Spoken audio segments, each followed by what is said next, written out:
Okay, guys, before we jump into this week's podcast, welcome. Also, just to say, all the resources that we've created over the last couple of years to help men do life better can be accessed via our link tree, which should be in our comments below or in our bio. So check them out. And if you're not sure, feel free to ask me any questions, Anthony@wholemanacademy.com. Right, let's get on with the show. Whole Man Academy. Because the world needs strong men. Whole Man Academy is changing the game for men around the world. It's for guys who want to live an epic life of fun and adventure, no matter what. We believe deep down, all men want to go on their own hero's journey to becoming resilient, confident, fearless, and fulfilled. Listen in to be inspired by guys who don't settle for living a life of mediocrity. This is your call to action and call to adventure. Are you ready?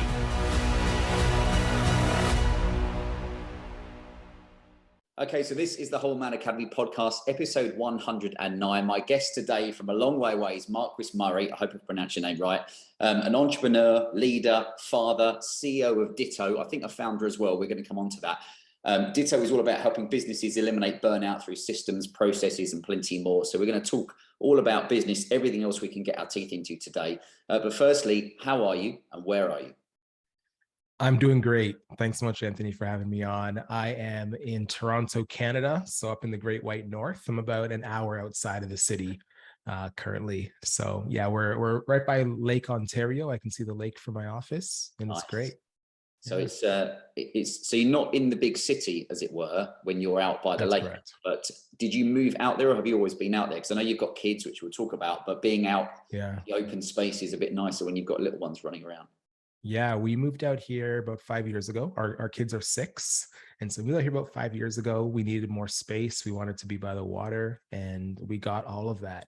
And at this point in time, we are getting ready to move again. So like you'll see, Anthony, my shelves behind me are usually filled with books and other things. And we're relocating to another province. We're going to be going from Ontario to Nova Scotia.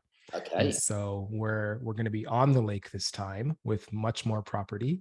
And so we're just trying to get more, back to nature and, slow things down and live out our dream in what is essentially our dream house in a great location. So I love it. continuing to move. I think that's so important for kids as well, knowing from working in the city, but if we'd have stayed where we lived in London, we moved 5 years ago, pretty much, or maybe 6 years ago now, but we knew, Emma and I, then that, for the money that it cost us for a nice house in London, but it had a tiny garden, whereas we could move here and, Sure. Fields around us, we've got a stream at the front, we've got all these different things happening that, kids like to get into, especially two boys who have unlimited energy. Of course, yeah. But we're going to get onto that. Well, look, one of the funny things I saw to start with was on your Instagram, where you did a video about having kids in the house when you're trying to create content. Yes. So I wondered for you, what's it been like? Because what kind of content do you create, and what's it like when you're trying to do it at home? Because I know it's for plenty of the guys listening, trying to do anything from home, work-wise, when you've got kids or sometimes it's dogs or what have you, can be challenging. Yeah, absolutely. Well, I mean, you'll recall there was this viral video that went out several years ago now of this, this person who was a news anchor, or they're being interviewed, I think, for a news segment. And then the kids came in and someone came in and was pulling them out, and everyone was all, they didn't know what to do. And everyone thought that was hilarious. Little did we all know that months later, we'd all find ourselves in similar situations with the pandemic coming up. And so I think we've all had experiences like that. But for me, the kind of content I create, I have my own podcast. It's called In Systems We Trust. And I have a YouTube channel called Asana Solutions. So that's more on the project management side and operations side of things. And so I try to do it during the day when they're at school. That video happened to be one of the days that, one of my kids came home sick. Really, they just wanted to watch TV all day, and they got that.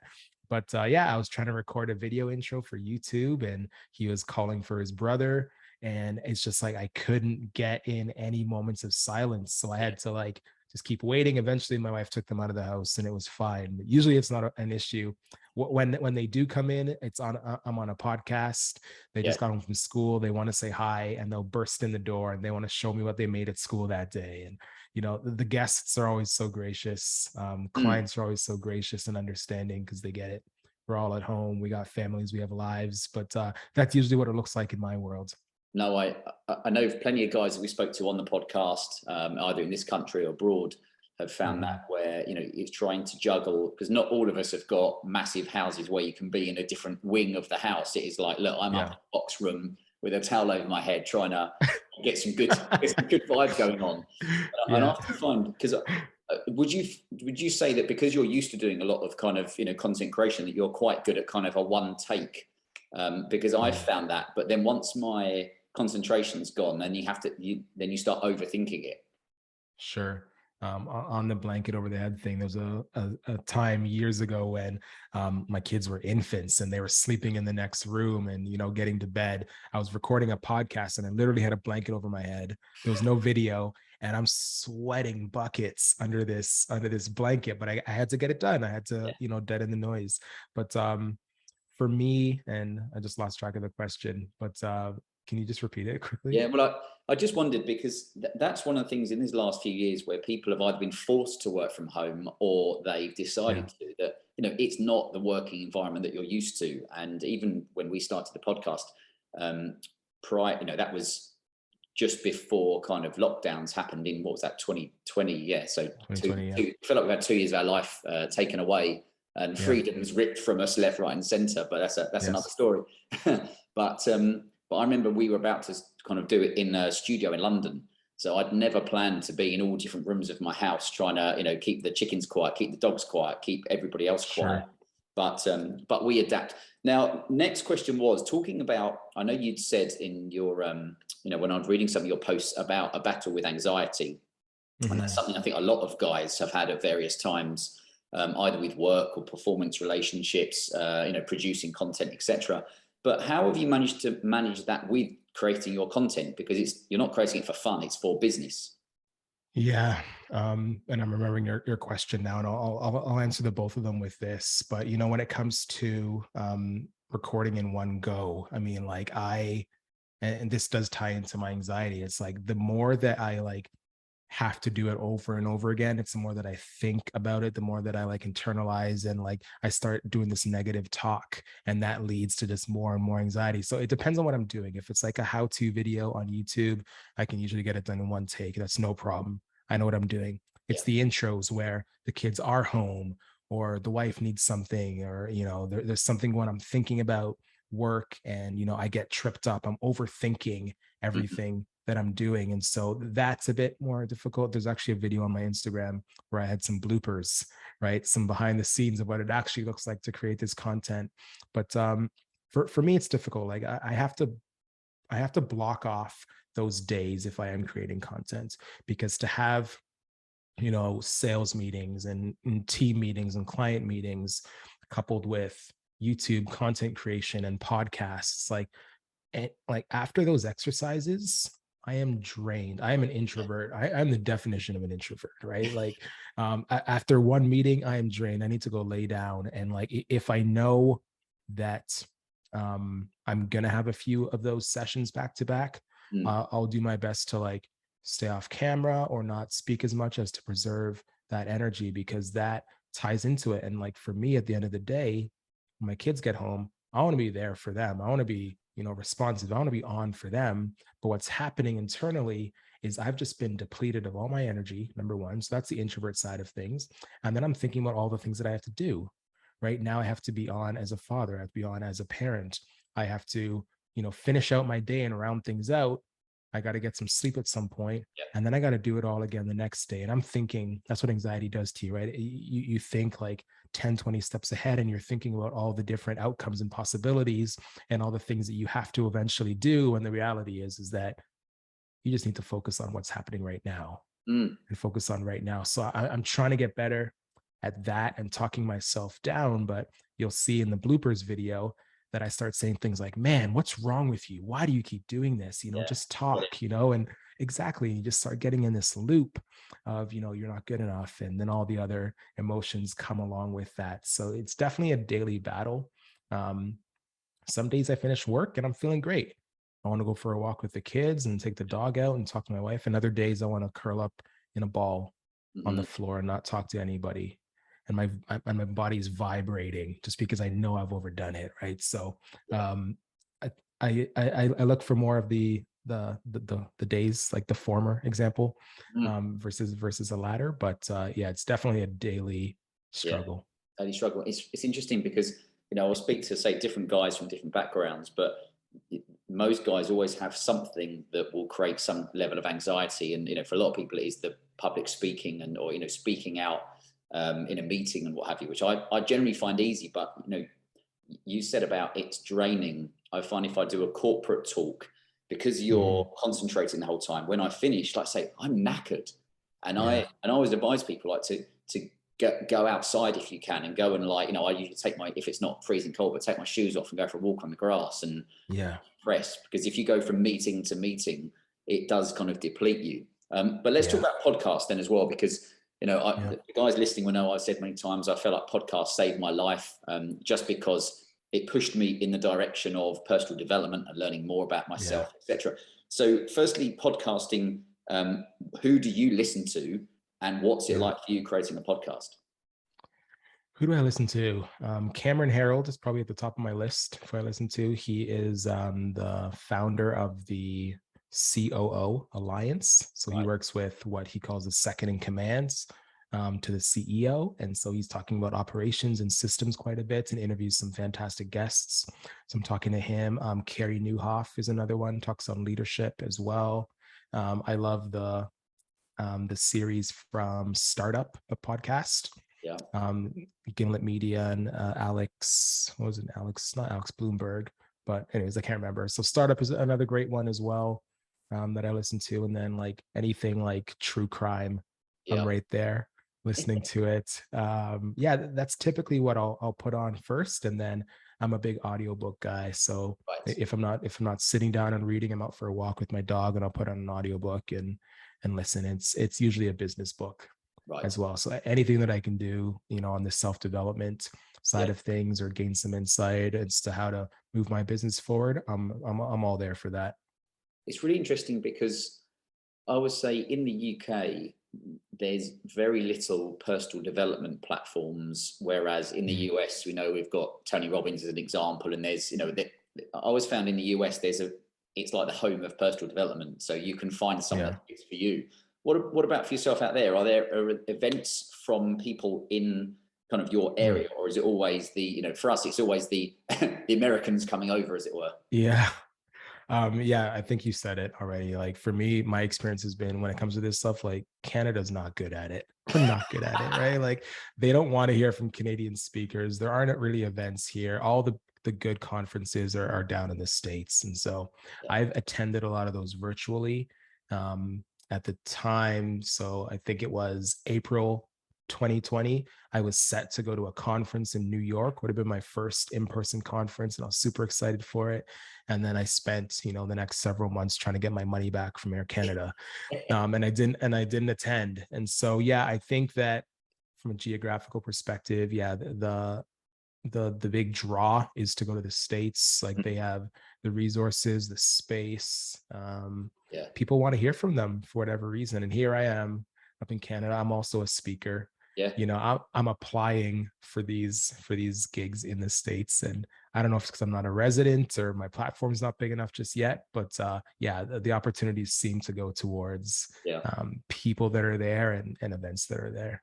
I think I always encourage guys to, find their own way into personal development, because I just think it can really kind of propel you on to either being, better in business, or better, physically, mentally, or a better dad, a better partner, all these different things. And, I always think we call it like becoming a whole man, because most guys not every man has got every level kind of sorted. There's always, I know guys that have got lots of money, but have got, need to work on their health and their fitness. I know guys that are super fit that are like, I haven't got much money, I need to work on that. Some people that have got all that, but haven't got a relationship with a partner and they're desperate for it. It's always different things, but that is where, you said about finding the different podcasts or the audio books. There's no excuse to not consume stuff. I don't watch normal TV anymore. I hardly watch sport anymore either. I used to watch it so much, but now I just enjoy learning from different guys around the world. Yeah. Now let's get on to Ditto, because I know you're the founder of it as well, and I find this interesting. Talk to guys not just for their company, but the entrepreneurial journey. So tell us how you started it. Wow. Let me take you back a little bit. So you'll notice, I know this is the Whole Man, podcast. And so I'm going to talk about family a lot, and because that's the reason why I do anything. And so my story goes back. I used to work in the corporate space. And so I was a manager at a health facility up in Canada. And I'd been there for 3 years, doing really well, climbing the ranks, or being groomed at least to climb the ranks. And the hours were just, really strenuous and, unpredictable. And, when it came to sales and things like that and goals we had to achieve, it just took all of our weekends. And at the end of the month, if you were off track, you're in the club, you're working and you're driving. And so we didn't have kids at the time. But I remember when I told my boss that, we were pregnant, my wife and I had made the decision that I'd be taking an extended leave. And I know in like parts of the world, this is unheard of, but I had the opportunity to share some time with my wife. And so ultimately, like, she was home for about a year and a half. And I ended up taking on my own about 7 months off of work. And it was initially supposed to be 4 months. And the reason why I did that is because based on the hours that I was working, and, the conversation I had with my boss was, I want to be home to be with my kids. I want to bond with them. I want to be there to watch them grow and take care of them and enjoy these times. And I let him know that at the time that I might not be coming back, because I knew that because of the schedule, because of what was required of me at work, when the time came, I wanted to be the dad that was dropping them off at school in the morning, picking them up from school, or being available when they got off the bus. I want to be at the school plays and the soccer games and all of that. And I knew if I stayed in this job, I was going to miss all of it. I was not going to be home. I was not going to be present. So fast forward, the kids are born. I had been in the digital marketing space, kind of like moonlighting as a freelancer, doing some digital marketing stuff, SEO, building websites, social media, that kind of thing. And to make a long story short, I went back to school when in my time off for digital marketing management, got my certificate, started building up my client base, and eventually found a remote job working in digital marketing, working for another agency. And it wasn't long before I realized, agencies hire freelancers like me. So why can't I do that same thing? And so I decided this is going to be a new direction.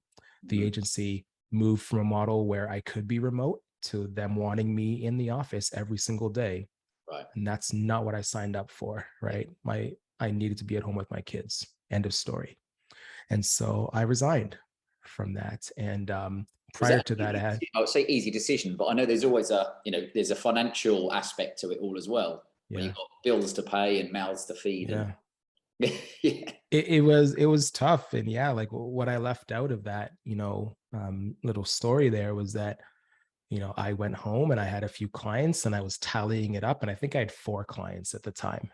And I'm getting like 500 from this client, 1,000 from this client. So I'm like, I need one more client paying me this much money just so we can cover our bills. And it was actually my wife that encouraged me to quit the job, because without telling you all the details, it wasn't a good fit for me. I knew that there wasn't potential there for growth. And so she said, why don't you quit? And I looked at her and I said, I'll tell you 2 really good reasons why I can't. And, our kids were 7 months at the time. They're crawling around on the floor in our kitchen. I'm like, how are we going to pay for bills? How are we going to pay our mortgage? How are we going to pay our car payments? And she said, we'll figure it out. And we did. And so yeah, to get back to, Ditto and how it got started, I'm in this space now where I'm an agency owner. I got a few clients, started building up over time. And as I brought people on and needed to train them, I was training them on a lot of the same things over and over again. I was repeating myself over and over again and touching on the same things, and, having to be the one that had all the answers and providing support. And so I'm like, why don't I just like write this stuff down? Or why don't I do a screen recording and show you how to do it? So the next time you have a question, you can just watch the video and I don't have to do this same thing over and over again. Yeah, exactly. And so I'm like, oh my gosh, I think I got something here. Yeah. And then I realized not only the need in my business for this, but any of my marketing clients also needed this. So we started this offering. We just called it systems and processes at the time, where like any way that they needed to manage the work they were doing, we were helping them get started with the project management tool. And that was Asana. If they needed to organize their leads and their contacts and stay on top of all of it, we were recommending a CRM, HubSpot for them. So we were delivering marketing, but we're like, you're probably going to need this. And you're going to need to start writing down how you do things so that you can like grow and scale and get yourself out of the day to day. And so I was doing that as a sub offering of this marketing thing. And then March 2020 came. All my marketing clients said, we're done, we're out, we're not spending anything. Yeah. And I had been chatting with my mentor for a while and telling him about this sub offering that I had. And he's like, I think there's something there. And so within about 8 hours, I launched a website.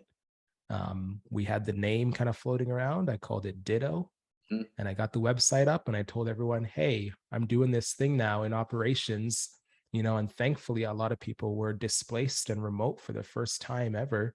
Yeah. And, didn't know how to use tools like Zoom. Imagine that. They didn't know what Slack was. They didn't know what a project management tool was. And so I spent the beginning days of Ditto helping companies and teams get set up with these tools. Yeah. And it's really just evolved from there. And I'm so thankful that it did, because it could have gone many, many different ways. I always think it's important to, be okay taking some risks in life, because if you just play safe all the time, I mean, I guess for some people that's just what they want to do. But, moving away from one thing and having a partner say to you, your wife say, we'll figure it out, is really powerful words. Because if you've got someone saying, well, how are we going to do this? What are we going to do this? Blah, blah, blah, you're like, well, but to someone say, do you know what? We haven't got all the answers, but we will get there. So what was it like for you? Because in that entrepreneurial journey, you've also got to, I mean, to state the obvious, stay fit, healthy, sleep, eat, see your, either not just partner, but friends, have a social life, kids, plus you end up having to do a lot of, when you're an employee, I always think it's, for some people, it's easy because you turn up, do your job and go home. You're not doing the accounts, the people, the tax, all the different stuff. So how did you manage, especially to start with, to juggle all of that and stay sane? Oh man. Yeah, good question. I mean, I really had to rely on my people, right? Like, I think business owners get in a space where, and I was a perfect example. I was my prime customer for Ditto, because I was the freelancer turned agency owner that thought that they had to do it all themselves, and no one else could do it like they could. And so I had to get out of that mindset really quickly and realize that my time was best spent on revenue generating tasks, right? Whether it's doing sales prospecting, writing proposals, having those sales calls, doing marketing so that you can bring in new activity, building and increasing efficiency in your operations. Like, I knew that my time was best spent there, and I had to really rely on the intelligent, skilled people that I hired, to help me grow it and start to delegate those things, because nothing's worse than having an unending task list and a calendar of back-to-backs. And you're doing all the delivery and answering all the questions, but the business isn't growing, right? And today, like, my calendar's full, but it's like I have 2 podcasts I'm on today. I've had sales calls, I had 1 internal team meeting, but I know that by putting in this energy and this focus into these spaces, I'm growing the business, and my team is taking those things off my plate that need to get done, are still important, but they're not important for me to have to do them. Right. And so Yeah. I find it so interesting when you talk to people on their entrepreneurial journey, because they have to become so many different people. And funny enough, if you are at home, then you have to go from being, dad, partner, entrepreneur, then Yes. it's like putting different hats on. And I know there was a saying of like time well spent. And one of the things I've seen, I think you were summing up there, especially as an entrepreneur, there's so many things you could be doing. I guess it comes down to like, what is priority for you? And also, is it priority because it's going to bring in money or new leads, as opposed to, I'll just tweak some logo designs because it feels nice. Yeah. Yeah, it's good. I mean, sometimes I get stuck in that space where, because I've been doing all the revenue generating stuff and all the stuff that's needed of me, sometimes I just want to like do some admin. I want to delete some emails. I want to reorganize the Google Drive. Sometimes I just need that mind numbing stuff. Yeah. But like, if that is your main focus and that's taking precedence over the tasks that are required of you, then you're setting yourself up to fail. One thing that I do is I follow a 4D time management framework where all of my tasks get put into one of 4 buckets. It's urgent and important, right? So I tag it as something I need to do, like I need to do it. It's important but not urgent, and I can defer it. That's the second D. And then the third one is urgent but not important, and I can delegate those things to someone else. And then if it's neither urgent or important, I can delete it, right? So that's typically an email that comes through, and I skim it at first and I think I'll get back to it. I take another look, it goes into that bucket, I just delete it, I get rid of it. Or it's a task that comes across my desk that I'm like, this is not important, it's not relevant anymore, get it out of here, I don't even want to look at it. And I only work on those those urgent and important things first. And then I look at the things that I've deferred, and then I can make decisions on the way. If this is something that I actually don't need to do, and I reassess it, I can delegate it and I give it to someone else to do. I think that's great.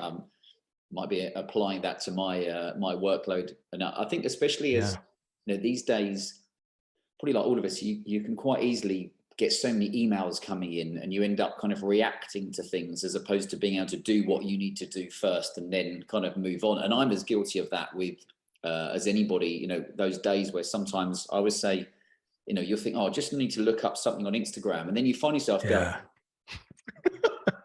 you're like, what was it? Like, 10 minutes, 10 minutes later, what was it doing? And you're like, you've got me again, you fuck up, because it's brilliant at it. So I wonder for you, how do you manage your own social media, especially when you've got your YouTubes, Instagram, on LinkedIn, maybe Facebook, or any of those different things? For the most part, I get someone else to manage it. I've had to do that. Or for I have a personal Instagram and a personal TikTok, and the TikTok I'm not as active on, but for Instagram, that's my family space. I'll occasionally share work stuff on there. But for the channels that matter, like our LinkedIn, Twitter, the podcast Instagram or the Ditto Instagram, I have someone else on the team that manages that. And so they're managing the schedule, they're working with our video editor and the person who's writing all the captions and the descriptions. I don't even look at the posts before they go out, because ultimately, as long as it's there and it's gaining attention and people are engaging, that's all that matters to me. That's so interesting, because I've had this conversation with different guys, not just necessarily podcasters, but guys who've got, I know they don't like the term influencers, but have got a big following, and therefore what they do and say gets watched. But it is that, how do you let go of control of saying, I would find that hard for the Whole Man Academy, because everything written is through it's exactly how I would speak. So if you interact with the Whole Man Academy, you are going to get the same as you will if you met me in the street. But I would find it really hard to then say, right, I can let these people do that, because you'd find yourself kind of looking. So what was that like for you? I think a lot of what I do at Ditto is around that, and educating people in the need to let go of it and to delegate. Our slogan at Ditto is duplicate yourself, right? I love it. Duplicate your efforts, duplicate your output without having to duplicate the input or the effort required from you. And so you have to let go of it. And I'm a perfectionist to my core. There's stuff that we put out now. There's landing pages, there's, ebooks and emails and stuff that goes out, decks we're sharing with our customers. I don't love them. They're not perfect. right? But they don't have to be. And like, once you're okay with that, that's when you can really grow. Because if you are spending your time looking at all those things and making sure it's polished and pretty, you're gonna launch way too late, right? Yeah. You're gonna take too much on, and right, you're not going to you're not gonna have a happy team at the end of it. Because, and this is the real point that I had to come to terms with, is you hire these people and you say, hey, I'm the leader of the business, I want you to do it exactly like this. And there is space for that, right? Like, that's why franchises work so well. That's why succession planning works so well. It's because you're teaching them the basics, you're teaching them the getting started. But if you continue on in that way, you become a micromanager really quickly. And then it removes the room for innovation. It removes the space for people to want to be a part of the process. It removes the sense of ownership that a team member could have over that process or over that program or over whatever it is, right? And essentially what you're doing, and I had a guest on my podcast that said it like this. They said, you're creating an army of mini me's, right? And so, and I just put out a quote on my Instagram that said, just because it's always been done this way, it doesn't mean it's the right way. You're going to have other people on your team that are smarter than you, that have better ideas than you, and you have to be willing to let them flex that muscle so that you can realize their potential and then see the growth of the business happen. Because so many things that I develop, yeah, it came from me, but like the version that it's on right now is 20 times better than the one that I made. And I could have never thought of that. I brought this product or this service as far as I could take it. And it's my team that's helped me grow and take it to that next level, to improve upon it, taking feedback from customers and people online to grow it. So it all comes down to goals. You just have to be okay with just letting go. It does not have to be perfect, and done is better, right? So sometimes you hear things at the right time, because I spent a few hours creating a new a new version of one of our pages today, and it was that thing where I found myself looking over it, and I'm like, I know I'm missing stuff. It's not going to be perfect. I'm not a professional designer, but it is that going, do you know what? I know there's the old saying, like, don't get it right, get it down. And I guess it is that thing. Like I said, I remember when we had a kind of a launch party for the Whole Man Academy, and someone said to us, I had a few ideas of products, and they said, if you wait until you're ready to launch, it's too late. I think that was the saying, which just reminded me of that. But a lot of Seth Godin. It comes in leadership, I guess, for you as well, because I think that the state of leadership in the UK is a joke, and worldwide, if you look around at who the people at the top are. And I always worry about young men looking up and going, oh, this is who I aspire to follow. And you're like, not them. But I just want to, because you need to be a leader in your company and for your family as well. So you mentioned the word mentor. Like, who's your mentor? Where did you find them? How have they helped you? Yeah. I don't currently have a mentor. I am seeking a new one. At the time, it was a friend turned agency owner, partner. And so they had a marketing agency. They still have a marketing agency. And at the time that I was getting going, I was seeking out a mentor. And like, you have gurus like Tony Robbins, and you see Gary Vee, and I think it's Ty Lopez and Dan Henry and all those guys, and they're all like, make money, drive fast cars, wake up at 3 a.m. and work, and exercise 10 times before 10 a.m. And it's just like, that wasn't realistic for me. And so I was looking for someone who understood me. And so my mentor also has twins, was also a successful agency owner, and I wanted to hear how he did it. How he grew this team and gained all these clients and attention. And so I reached out to him, and it was a simple ask. Hey, this is where I'm at.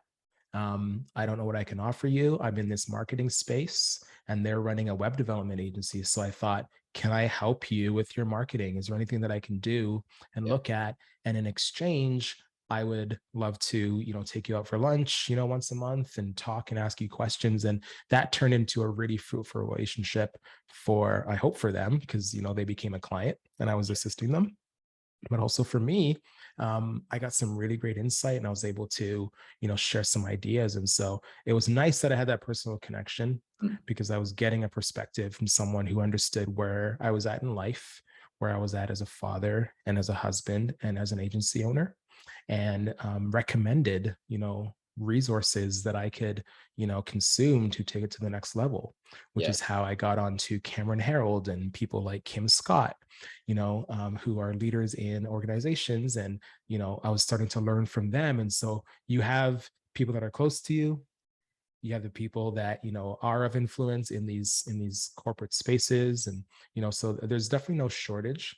But yeah, I'm seeking out a new mentor currently, because I feel like my business is at a turning point. We have some big goals for the next few years, and I want to connect with some leaders who have been there and done that and can take Ditto to the next level. I think that's really important. There's so many points there you said that I kind of want to touch on. One of them is, I often get asked, even when I was working in the city and I was leaving, it was like men would say, now, how can I find a mentor? And like you just said, it's like find someone. For me, it was like find someone that's kind of, has done what you want to do or is where you want to be. Mm-hmm. And but like you said, it's that level of realism, because if you have got two kids and you've got a partner and you've got all this other stuff going on, you can't realistically be like, right, well, I'm going to get up at really silly o'clock and I'm working here and I'm doing this, because you're like, yeah, but trying to juggle everything. So I think that's so important for guys. But you said also sometimes just asking. I mean, I've done it myself in the past, but also I've encouraged guys to say, if you've got someone in mind, think about how to approach them and then ask them. But you said the important thing was try and add some value to them. So it isn't just, can you help me? Tell me everything you know. It's like, how can I add some value to you? And if I can't, then maybe I could introduce you to someone, or I can do something for you in the future, because that mentorship can kind of really drive things forward. Yeah, absolutely. Like if I had someone come to me now and ask me to mentor them, I don't have any time.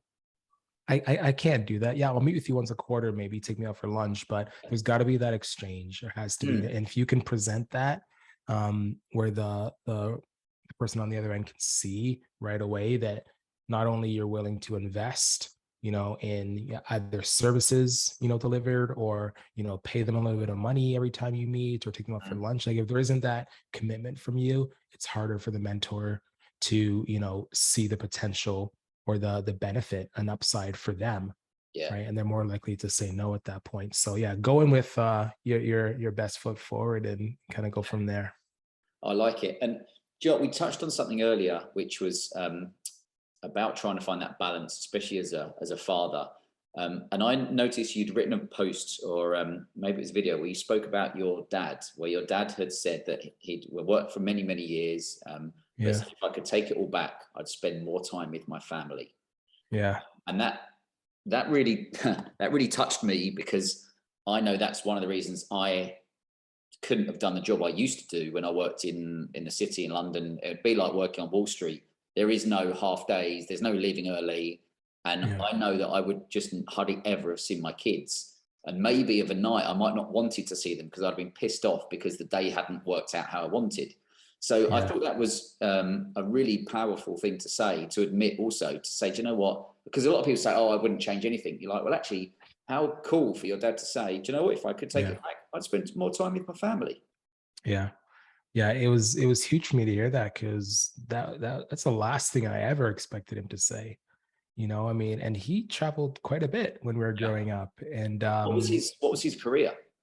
He was in finance, and Okay. so he would travel to different locations around the world for one of the big banks, and audit how they were doing things, and make decisions at a branch level. And so he was on the road quite a bit. It was an important job, and he did really well. But when he was home, you could kind of tell like he needed that time and that space. And he might listen to this, so I won't give you all the details, but like I remember he would come home from work most days, and he would sit in his office, like our shared computer room, and he would play Scrabble online or like against the computer, and like that would be his evening. And like it was fine, because like that's just what dad did, right? No one thought twice about it. But being a father myself now, it's like when the kids go to bed, there's time when I'm hanging out with my wife and we're catching up and, building on our relationship. But then if she goes to bed, it's like, okay, now it's my time. Like I need my time Yeah. alone. I need to recharge. I need to do what I want to do now, not what I've been required to do all day, not what everyone else has asked me to do. Yeah. It's like, yeah, exactly. It's like now I just want to watch The Office for 3 hours and I want to laugh, or I don't really work out as much anymore, but I'd go to the gym at night, and that's my time to do what I need to do so I can recharge. So it was definitely a respect, a new respect for him, because I finally understood what he was maybe going through at the time and how like the stress and the travel and all of it was impacting him. I think there's two parts of that, but I think it's so important for a guy. I know it's never easy to be like, right, I'm going to change careers, but there's a guy who been interviewed on the podcast before. He's an English guy based out in the States, but he's got a podcast called Mindset by Design. And I remember he was one of the first people that said, not straight to me, but through the podcast, it's about designing the life that you want, and it might take years, it might not happen overnight. And that was one of those things you're like, what, if you're going to have kids and you want to spend time with them, then you better have a career where it has some kind of flexibility or something like that. Because otherwise you get 5-10 years in or whatever it is, and they'll be grown up and you'll think like, where's that gone? And I know people that, one person I know, and this is female, but she put her kids straight into like nursery when they were like 12 weeks old as a baby, and dropped them at 7 a.m. and picked them up at 7 p.m. And I was like, why the fuck did you have kids? Like, what was the point? Especially money wasn't necessary, if that makes sense. So I take it takes balls though to admit, like your father did, and say, if I could change things, I would go back and spend more time with the family. But one of the things there is about showing up daily. And I know you shared one of the infographics, which is, showing up daily isn't showing up as 100% every day, because it's pretty hard to do that. I just wonder if you could talk about your thoughts on that. I think this is for leaders of companies and their employees. I think this is just for people. Like when it comes to that, I mean, we're all going to have good days. We're all going to have bad days, but I think it's like showing up is the most important thing, whatever capacity that looks like. Within Ditto, I mean, I like to think that there's like a certain level of autonomy within the team where you can do what you want when you want it. I don't care when you work, just get it done. If you need to take time off, just take the time off and just go, right? And so I think that is super important when it comes to working with teams, because, for me, I have the ability, and this is kind of why I started this business. I have the ability that if I want to work in bed one day with my camera off, and the TV on in the background, I can do that. And I would expect that, anyone else should be able to do that.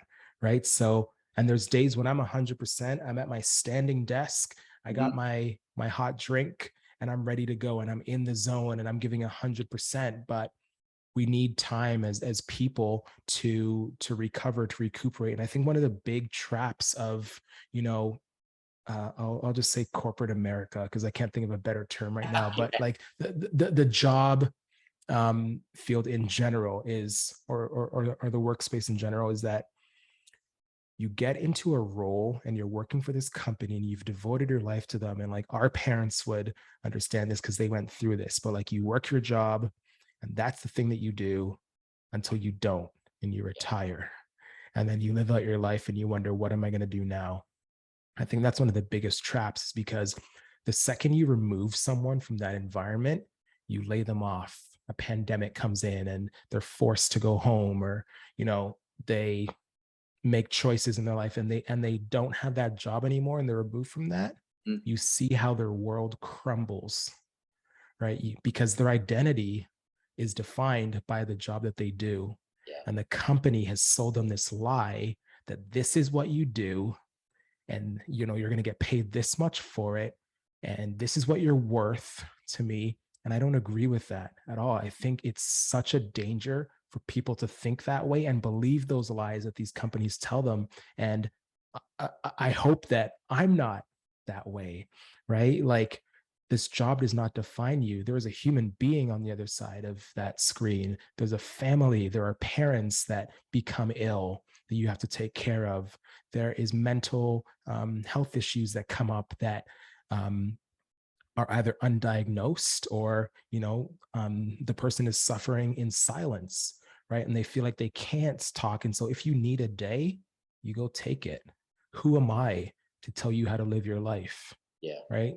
Like, I just think like it's just so heartbreaking to see sometimes. And again, the generation before us had to go through it because they didn't have any alternatives. No one told them about work-life balance. No one told them about the importance of being there for the family. No one offered them remote jobs where they could work all day with a button-up shirt on top and basketball shorts down below. They didn't have those opportunities. So like, now we're here and like, we have those opportunities. Why are we focused on life and mental health? Like, we're more than just our jobs. Yeah. So sorry, that was long-winded, but it's just it just pains me so much when I see that. I think, I've said on quite a few podcasts that it is changing slowly, because, 5-6 years ago when I left working in London, like, companies didn't give a shit about your wellness, and the only mental health the only mental health help they gave was probably either a chat with the manager or a helpline, which no one was going to call. Whereas now these companies spend money on having, speakers come in and providing opportunities for people to, live healthier, take some more time off. And the big word I was going to say was decompress. And that was what I was going to say from when you said, for us guys, sometimes I find it where my partner will go to bed maybe at 9:30 because she gets up at 5, but I'm tired, but I just need like a half an hour. I might just lay on the sofa and I'm just watching some sports stuff or just something. And it's like, I just need that little bit of time on my own just to, just to ease down. So for the guys listening, I think don't worry if sometimes you need a little bit of time just to decompress. Exactly. But now, well, I know we've covered a lot of different topics, which has been great in this time. I was going to ask you, I was asked a question a few months ago at an event, and it was, if you could have the ears of all the women in the world and you could tell them one thing, what would you tell them? And I was like, man, that's a good question. So I always have to throw a random question at the end. If you could speak to all the women in the world, it doesn't have to be the most, oh man, what would you say? Oh man, that is a tough question. Sorry, is this like my wife or like women in general? It's just women in general. Okay. And I'm a man. Okay. I'm thinking father, business owner.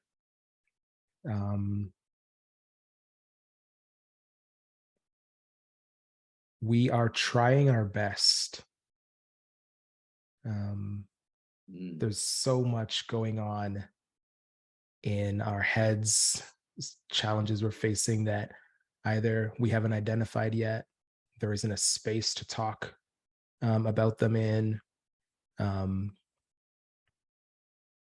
or societal norms don't allow them to be brought up, and we are navigating the best we can.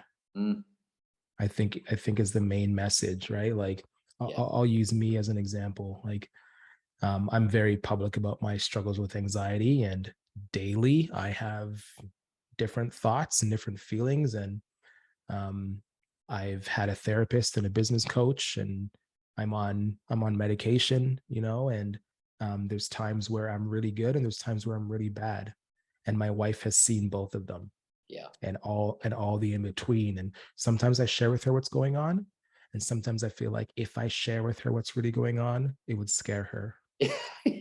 Right? It would scare her. And so I think, like, the message is, we're trying, we love you, we are doing our best, and there's just stuff that we need to work through.